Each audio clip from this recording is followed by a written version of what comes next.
Bien, entonces ahora en Python vamos a hacer una implementación de K-medias sencilla para que entiendan o refuercen más bien el entendimiento de este algoritmo. Entonces lo primero que vamos a hacer, vamos a importar algunas librerías, Matplotlib solamente para las gráficas que mostraremos, una funcionalidad de scikit-learn para crear agrupaciones de datos de manera aleatoria y NumPy, ¿sí?, para el manejo de arreglos. Entonces vamos a importar estas librerías y lo que vamos a hacer primero va a ser generar los datos, ¿sí? Vamos a generar los datos que podemos llamar datos de entrenamiento o los datos recolectados para este proceso de K-medias. Voy a definir una semilla, ¿sí? Y después voy a invocar una funcionalidad que se llama makeBlobs, que ya habíamos empleado en algún momento, y le voy a decir que me cree 3 centros, ¿sí?, para estos blobs de datos, y le voy a decir que tengan una desviación estándar, esos datos de alrededor de 1.5 y que sean 200 los datos que me generen. ¿Vale? Entonces esto va a ser en 2 dimensiones, en x1 y x2. Entonces voy a crear un scatter de esos datos para la primera dimensión y la segunda dimensión, y los voy a pintar de verde y muestro esa gráfica. Y después voy a usar un arreglo que va a tener inicialmente solamente valores de ceros, que va a ser del mismo tamaño de la cantidad de datos que yo tenga, ¿sí? Y aquí es donde voy a ir asignando temporalmente los clústeres, que después de ciertas iteraciones ya se van a convertir en los clústeres finales para los datos que están ahí generados. Entonces vamos a ejecutar esta parte y ya visualizando entonces los datos que se generaron, las 200 muestras. Les decía, ¿no? Aquí este proceso que dio origen a los datos es un proceso en el que se indicó que debería de haber 3 centros, ¿sí? Y alrededor de esos 3 centros generar datos con una desviación estándar de 1.5. Entonces visualmente, y aquí es algo que nos podría estar engañando, es decir, pues yo creo que aquí hay 2 grupos, ¿no? Pero realmente el proceso que dio origen a esto es un proceso en el que hay 3 centros realmente generando los datos. Pero bueno, vamos a asumir ahora, igual en el funcionamiento de K-medias, que hay 2 grupos, y después exploramos con más valores de K, ¿no? Distintos valores de K. Entonces, en este y es real, yo sé cuál es el grupo al que realmente pertenece, al proceso de los 3, digamos, de los 3 blobs, al que realmente pertenecen cada uno de estos datos, ¿no? Pero eso no lo va a saber mi algoritmo K-medias, porque no va a tener acceso a esta variable, que sería lo que le podría estar ayudando, ¿no? Entonces, no le vamos a dar acceso a esto, no le vamos a decir cuáles son las asignaciones reales, las va a tener que inferir en base a lo que nosotros le vayamos a sugerir con respecto a cuántos agrupamientos creemos que existen ahí. Entonces, esta variable YH inicialmente son puros ceros, y aquí la vamos a poder ver. Bueno, de entrada veamos de qué forma es. Es de 200 porque yo tengo 200 elementos, ¿sí? Y inicialmente los elementos, con esto estoy indicando que estarían asignados, por ejemplo, solamente a un grupo, ¿no? Al grupo 0, pero eso va a ir cambiando. ¿Ok? Y va a ir cambiando porque nuestro algoritmo de K-medias va a tomar como parámetro un valor de K, le vamos a decir cuántos grupos creemos que existen, y va a empezar a hacer el proceso de búsqueda de esos agrupamientos y darnos una estructura final que podría ser la respuesta a esto de que pensamos que hay 2 agrupamientos inicialmente. Entonces, aquí comienza propiamente el algoritmo de las K-medias.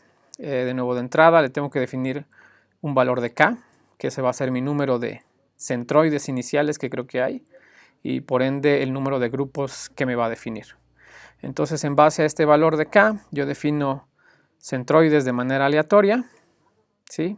¿Cuántos? Pues K que tengan esta forma, van a ser 2 dimensiones, y aquí lo único que estoy diciendo es que los quiero que sean de manera aleatoria, sí, pero tal vez alrededor de la media de los datos, ¿sí? De los valores medios de los datos. Este es un pequeño twist que uno puede hacer para que el proceso de búsqueda pues no comience tal vez en datos muy esparcidos, ¿no? En dimensiones muy esparcidas. Esto es algo con lo que ustedes pueden jugar, pueden modificarlo, ver qué pasa si le quito eso, ¿no? De hecho ahorita lo hacemos porque el proceso es bastante rápido de encontrar los grupos, ¿no? Vamos a seguir la misma lógica de lo que hicimos con regresión lineal. Vamos a definir un número de iteraciones, un número máximo de iteraciones, y vamos a estar teniendo solamente un registro de cuáles han sido los centroides que se han encontrado, ¿no? Entonces en este registro inicialmente agrego los primeros centroides, ¿no? Que se definieron de manera aleatoria, por si los quiero ir viendo cómo van evolucionando. Y después les digo, es un proceso iterativo que va a estar limitado por un número máximo de iteraciones. Después tengo aquí unas variables auxiliares que pongo en 0 para ir contabilizando, por ejemplo, para cada centroide, los valores de los puntos que voy agregando a los centroides, a los grupos, ¿sí? Y con eso después calcular los nuevos centroides. ¿Sí? Lo que voy haciendo es haciendo una sumatoria de los valores en x1 y x2 de cada uno de los puntos que asigno a un centroide. Cuando tengo la sumatoria de todos, saco un promedio y en eso puedo calcular el valor del nuevo centroide. Entonces, lo que tengo que hacer después, y eso va a ser en cada una de las iteraciones, es para todos y cada uno de los puntos, ¿sí? Que están en mi x, lo que tengo que hacer es, de entrada, calcular distancias con los centroides, ¿sí? Cada punto yo le calculo su distancia con los k centroides que están a su alrededor, ¿sí? Distancia euclidiana, esto es lo que hace esta línea, prácticamente es eso, calcular la distancia euclidiana o una norma, ¿sí? Es exactamente lo mismo, calculo la distancia euclidiana de cada punto con los centroides y voy a seleccionar después la más cercana, ¿no? La ordeno esas distancias y con eso calculo cuál sería el centroide más cercano. ¿Sí? Calculo el centroide más cercano para ese punto y digo, ok, ese punto posiblemente por ahora va a pertenecer a ese agrupamiento, ¿no? Y eso lo hago con esta parte de aquí, ¿no? Digo, ese punto va a pertenecer a ese centroide que fue el más cercano que encontró. Y ese punto lo voy agregando a esta sumatoria que voy haciendo, ¿no? ¿Sí? Aquí está este punto, lo voy sumando a la contabilidad de puntos que lleva ese centroide, ¿no? El centroide dado por este índice cercano, ¿sí? Y voy contando ahí cuántos van siendo agregados. Después de hacer este proceso para todos los puntos, ¿sí? De asignarlo al centroide más cercano y llevando esta sumatoria, lo que voy a hacer después, bueno, voy a graficar cómo sería esa asignación temporal, ¿sí? Voy a mostrar los centroides aquí con esta parte y voy a mostrar para cada uno de los puntos a qué centroide fue asignado, ¿sí? De nuevo, esta es la primera iteración y después lo que voy a hacer es recalcular los centroides, ¿no? Ya tengo la sumatoria de todos los elementos que se fueron a un centroide y solamente tengo que hacer la división por la cantidad de puntos que hay en ese centroide. Sí, esto es lo que habíamos explicado, que es recalcular el centro de masas, ¿no? Entonces calculo los nuevos centroides para la cantidad de centroides que yo quiero y lo que sigue es, bueno, estos nuevos valores de centroides, reasignarlos a los centroides como tal y guardarlos en un registro, ¿vale? Y después ya incremento el número de iteraciones. Es realmente lo que estoy haciendo, ¿no? Y de nuevo, seguimos esta configuración que se suele usar en simulaciones en computación. Inicializo mis variables, hago una observación de cómo se comportó eso, qué es lo que pasó, y después en base a eso hago actualizaciones, ¿sí? Y estoy ahí de manera iterativa repitiendo estos procesos de observación y actualización, ¿vale? Entonces seguimos la misma lógica. Ok, entonces le estoy diciendo que creo que aquí hay dos grupos, ¿no? Entonces vamos a ver qué es lo que nos encuentra cuando le decimos que creemos que hay dos grupos y el número de iteraciones lo dejamos en 10, ¿vale?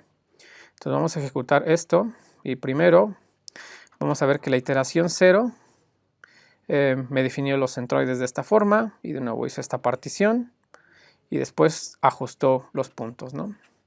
El amarillo se vino a esta parte, este se vino a esta otra parte, vuelve a hacer el ajuste de qué puntos se asignan a qué centroides y después de un par de iteraciones se dan cuenta ya prácticamente están siendo encontrada la estructura de dos posibles agrupaciones que podrían estar ahí en esos datos, ¿no? Esta es una y esta es la otra. Sí, prácticamente después de 4 o 5 iteraciones ya había encontrado la estructura de esos agrupamientos. ¿Vale? Entonces esta es la estructura que nos encuentra con un k igual a 2. ¿Sí? Aunque realmente nosotros sabemos que el proceso que dio origen a eso es algo de este estilo, ¿no? En donde hay 3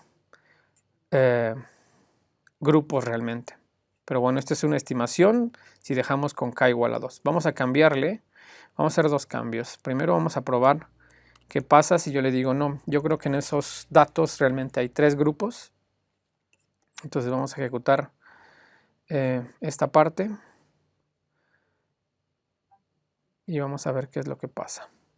¿Sí? Si ejecutamos ahora el algoritmo de nuevo diciéndole que k es igual a 3 y por ende creemos que hay 3 grupos, lo que va a pasar en la primera iteración es, aquí están mis centroides, ¿sí? Va a asignar los puntos a los centroides más cercanos. Se dan cuenta aquí el amarillo solamente tuvo asignado este punto. Entonces eso va a hacer que este centroide se va a acercar a esta parte, ¿no? Este se va a ir para acá arriba y este se va a acercar a estos puntos, ¿no? Entonces se dan cuenta, eso es lo que pasa, ¿no? Por ejemplo aquí, este punto pues ya prácticamente está muy bien posicionado en lo que va a ser un agrupamiento. Este otro punto todavía está ahí con algunos muy distantes, algunos muy cercanos. Y se dieron cuenta el amarillo, prácticamente el nuevo centroide se puso sobre el único punto que anteriormente tenía asignado, ¿no? Pero hay ahora otros puntos que están más cercanos a este centroide que a este otro. Por lo tanto ahora el amarillo logró tener más puntos asignados. Entonces con estos puntos asignados ahora hay que mover este centroide. Entonces este amarillo se va a mover más para acá, este a lo mejor se va a ir un poquito más a la izquierda y este realmente va a cambiar poco. Entonces vemos qué pasa en la siguiente iteración y efectivamente es lo que pasa, ¿no? Este ya casi no se mueve, este se movió un poco más arriba, perdió algunos de los puntos que tenía acá y esos son los que tiene ahora el amarillo. Entonces el amarillo y este todavía están en un proceso ahí de tratar de minimizar distancias con todos los puntos, ¿no?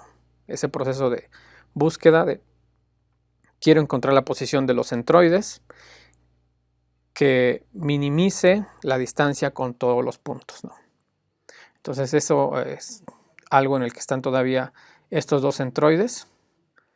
Y después de un par de iteraciones ya prácticamente encuentran sus estructuras finales y al parecer ya no hay tantos cambios en la definición de los centroides. Entonces, por ejemplo, después de 10 iteraciones, esta sería la estructura que K media se encontró para 3 grupos con esos datos, y si vemos cuál es el resultado, la distribución original, pues es algo de este estilo, ¿no? Entonces prácticamente no es la misma, pero es muy similar, ¿no? Entonces K media logra encontrar cuál sería la posible estructura para 3 grupos en esos datos, ¿okay? Algo que podemos ver igual es cómo fueron cambiando esos centroides, ¿no? Entonces podemos ver estos centroides que están en 2 dimensiones, cómo cambiaron sus valores a lo largo de esas 10 iteraciones, ¿no? Entonces el primer centroide estaba en esta posición, el segundo en esta posición al inicio y el tercero en esta posición al inicio, ¿vale? Y después de un tiempo, bueno, fueron cambiando, como ya lo vimos visualmente, y se dan cuenta en las últimas iteraciones prácticamente esos valores ya no cambian, ¿no? Entonces eso nos da una indicación de que ya el proceso, digamos, de búsqueda, de ajuste de los centroides, pues ya prácticamente encontró una respuesta, ¿sí? Encontró algo estable en donde los valores de los centroides ya no están cambiando, ¿vale? Y eso sería una respuesta al hecho de que K es igual a 5, ¿no? Perdón, K igual a 3. Vamos a ver ahora qué pasaría si yo le quito esto, ¿no? Vamos a quitarle esto. Vamos a definir los centroides de manera aleatoria. En un rango aquí va a ser de 0 y 1. Y vamos a ver qué pasa. Ok, vamos a ver.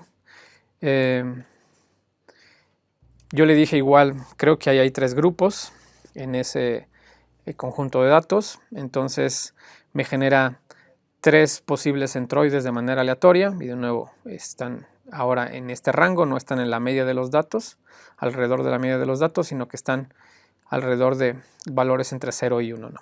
Que es lo que nos hace esta instrucción de generarlos de manera aleatoria. Entonces comienzan en esta posición los centroides, ¿sí? Entre 0 y 1, y ahorita lo vamos a ver igual a la hora de revisar el log de los centroides.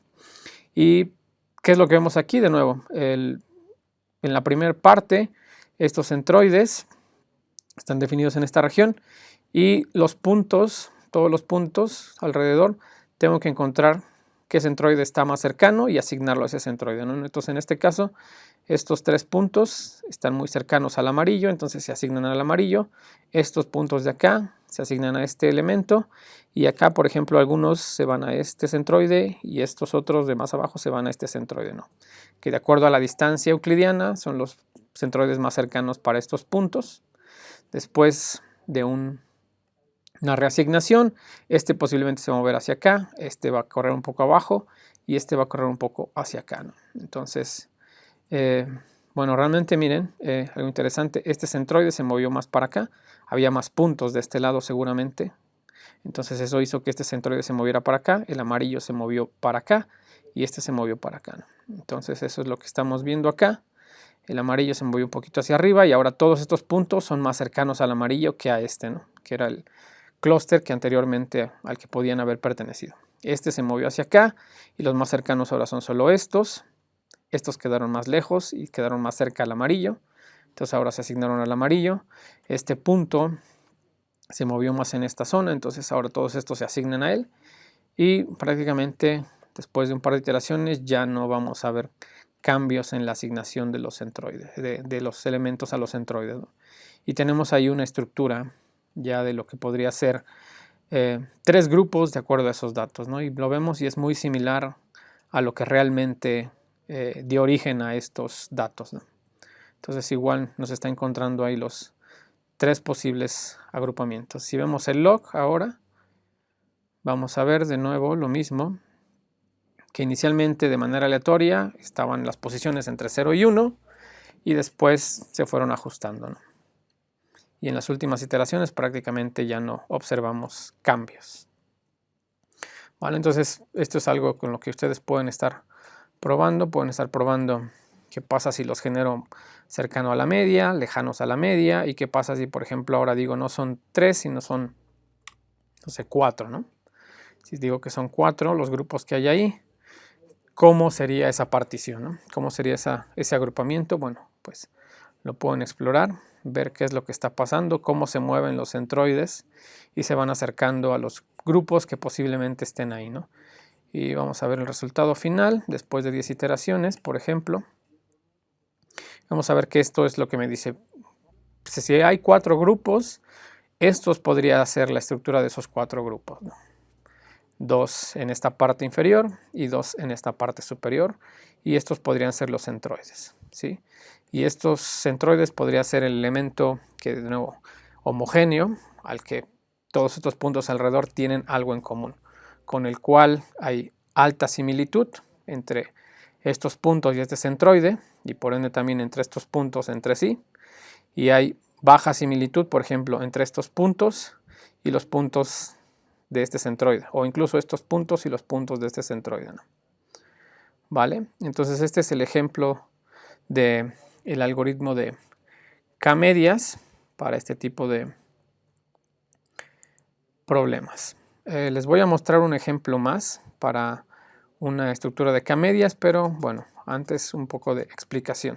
Bien, entonces con el código que ya ustedes tienen, algo que pueden entonces experimentar es, bueno, iniciar diferentes valores de centroides, diferentes valores de K en distintas posiciones y ver cómo el proceso de K-medias logra encontrar una solución ante esta suposición de creemos que hay K grupos en esos datos, ¿no? Vamos a ver ahora un segundo ejemplo de qué es lo que pasaría si ahora nuestra distribución de datos luce de esta manera, ¿no? Y aquí, por ejemplo, de nuevo alguien podría pensar, pues de entrada creo que a lo mejor aquí hay dos grupos, ¿no? Y de hecho aquí sí este proceso se generó con un mecanismo que genera dos grupos, y un agrupamiento tal vez es este y el otro agrupamiento tal vez es este, ¿sí? Son dos especies de medias lunas lo que generaron este proceso. ¿Cómo le va, por ejemplo, a K medias cuando tiene este tipo de problemas? Bueno, por ejemplo, si decimos que creemos que en esta distribución de datos hay dos grupos, algo de lo que podría pasar es esto, ¿no? De nuevo, en las primeras iteraciones se generan alrededor de ciertas posiciones y se van asignando los puntos más cercanos a esos centroides, y eso crea unas particiones de este estilo, ¿no? Y después los centroides se van ajustando, ¿sí? Entonces vean que, por ejemplo, aquí el resultado final me dice que estas podrían ser las dos particiones, ¿no? Lo cual, pues, ok, podría ser una respuesta, pero no necesariamente es la que realmente dio origen a esa distribución, ¿no? Si lo hago con 3, tal vez la respuesta ahora sería, aquí hay un agrupamiento, por acá está el otro y por aquí está el otro, ¿no? Lo cual tal vez no es completamente cierto. Pero bueno, este ejemplo lo traigo porque vamos a ver después una técnica que nos va a permitir realmente encontrar la respuesta a la distribución que está siendo que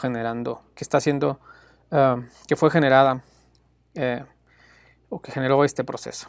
El ejemplo que les voy a dejar igual sirve que prueban con más elementos de K y vean cómo es que eso nos puede llevar a distintas respuestas, ¿no?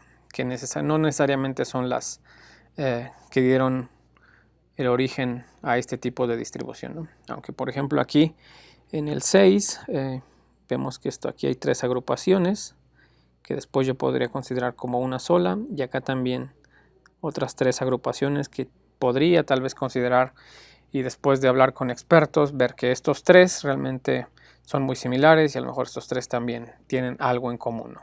Y ya decir, ok, inicialmente 6 a lo mejor podría haber sido una respuesta, pero tal vez después de análisis nos damos cuenta de que estos 3 tienen algo en común y estos 3 también tienen algo en común. Y podríamos reducirlo a un grupo y 2 grupos, ¿no? Entonces ahora esto es de lo que les voy a mostrar igual un ejemplo en Python de cómo llegar a esto. Solamente un par de consideraciones antes de pasar al ejemplo de qué es lo que está haciendo K-medias, ¿no? Y cómo es que funciona y qué tipo de resultados podemos esperar con K-medias. De entrada, que lo vimos en los conceptos iniciales, K-medias no permite una agrupación en donde haya traslapes, ¿no? Entonces, ¿a cuántos grupos o clústeres puede pertenecer una muestra a la vez? Solamente a uno, ¿no? ¿Sí? Un punto va a ser asignado solamente a aquel grupo al cual esté cercano a su centroide, ¿sí? Solamente a ese va a poder ser asignado, ¿sí? ¿Cómo es el traslape de clústeres? Pues no hay traslape de clústeres, ¿no? No hay traslapes, son clústeres bien definidos, ¿sí? Y que están delimitados por el centroide, ¿sí? Alrededor del centroide, un perímetro en base a la distancia euclidiana. Eso es lo que define el traslape. Eso es lo que define la forma de los clústeres y por lo tanto no hay traslapes entre clústeres, ¿sí? Una pregunta que regularmente surge es, vale, ¿cómo definimos el valor de K en K-medias? Hay distintas respuestas, tal vez las más comunes es, la primera es, bueno, el conocimiento experto, ¿no? Ir a hablar con el experto y mostrarle los resultados. De nuevo, este es el reto que les mencionaba de a veces no hay medidas de éxito tan claras, tan bien definidas. Entonces, una de las formas de definir K es ir a hablar con el experto, ¿no? Y decirle, mira, esta es la distribución de los datos, ya probé con K igual a 2, 3, 4, 5 y esta es la estructura que he estado encontrando, ¿no? Y los elementos en estos grupos tienen estas características. ¿Tú qué piensas? ¿Cuál es el valor de K que a lo mejor describe de una buena manera lo que está pasando en el mundo real? Y el experto ya nos podrá decir, pues cuando hiciste K igual a 3, como que tenía más sentido todo lo que encontró, ¿no? Y cuando tú hiciste a lo mejor K igual a 2, lo que estaba ahí estaba todavía todo muy mezclado, no había cosas en comunes, no había patrones más o menos definidos. Entonces, esa es una opción para poder definir K. ¿Sí? De hecho, igual, un ejemplo que se menciona mucho es, imaginen que ustedes tienen datos de, no sé, de movilidad, ¿no? De movilidad, y una agencia de movilidad les dice, ok, aquí están los datos, queremos lanzar solamente 2 campañas de movilidad, ¿sí? Entonces, encuéntrame 2 grupos en esos datos, veamos qué tienen en común, y sobre esos 2 grupos vamos a lanzar las campañas de publicidad. Entonces, ahí de entrada ya el experto posiblemente nos esté dando una indicación de cuántos grupos quiere que sean descubiertos en esos datos, ¿no? Y cuál va a ser la estructura y las cosas en común que van a tener esos individuos. Entonces, esa es una forma de definir la K. Otra forma de definir la K tiene que ver con las ecuaciones que vimos en su momento de tratar de minimizar la distancia dentro de los puntos en cada clúster, ¿sí? Y para eso, por ejemplo, lo que yo puedo hacer es una técnica que se conoce como de codo o de elbow, en donde voy a tener en un eje, en el eje X, el número de Ks con el que estoy explorando, ¿sí?